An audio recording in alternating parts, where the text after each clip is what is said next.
You got to have all four categories to make it work perfectly. Now, sometimes you may have one stronger than the other, and one, you need to bring up. But the bottom line is, you have to have all four parts working together to make it work. So, I told them that this is going to be a location that's going to be a training center. Everybody's going to come to this location. That's going to be the region managers, the region sales managers. They're going to come here. Little did I know that God was going to propel this branch, this location, to a level where I didn't even think that was going to go. Sometimes when you're at a certain level in life,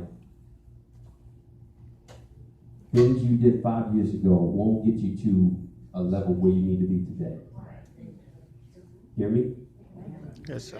Whether you're in school, college, it doesn't matter if you're in a job field, it's going to require raising the bar to another level. Okay? So what happened was, this year alone, we've been so busy that we didn't have the capacity as far as the employees to try to fill the void space that we were missing. God is going to put you in a position that you are going to really need to be focused on not what you had a couple of years ago, but you're going to have to be ready from a capacity standpoint to be able to receive the influx and the overflow of what he has for you in your life. Let me tell you this. The company where I'm working for right now, we went from, hear me, $3 million in revenue to almost $4.5 million in revenue in 1 year. That really is no way. And when you talk about, I'm trying to lay something out so you can hear me. When you talk about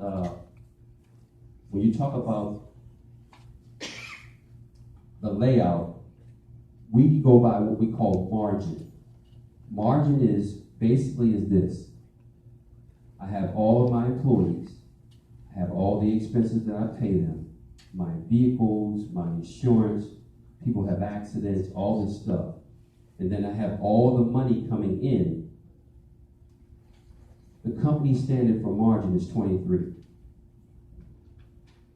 The location where I'm at right now is at 41%. Oh, wow, okay. So I'm trying to get you to understand something, because it hit me like a ton of bricks.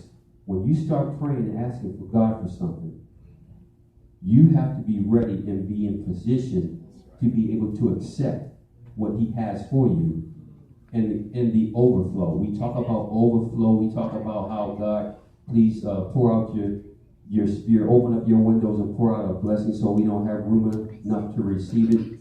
Well, what does that room look like right now for you? What does your room look like? Is your room that you have ready for the overflow of what God has for you? And I had to hire real quick. I had to go, and sometimes when you do this, you got to be careful, because when you're trying to get people to, when you're at a certain level, you want to make sure that the people that you bring on are sharper than the people that you currently have to make your job easier. Okay? So you have to make sure that when you're preparing, I had to bring on some new people. I had to bring on 3 new people just to able to handle the capacity. So you need to, not that you need to. My thought process is, at first, 2 years ago, I asked for this. And God is over a period of time is beginning to warn me, okay, this is about to happen, this season is about to happen, this season is about to happen, and then bam! Everything happens like a ton of bricks. and you guys probably aware of the season that we had. We had so much heat and so much rain that created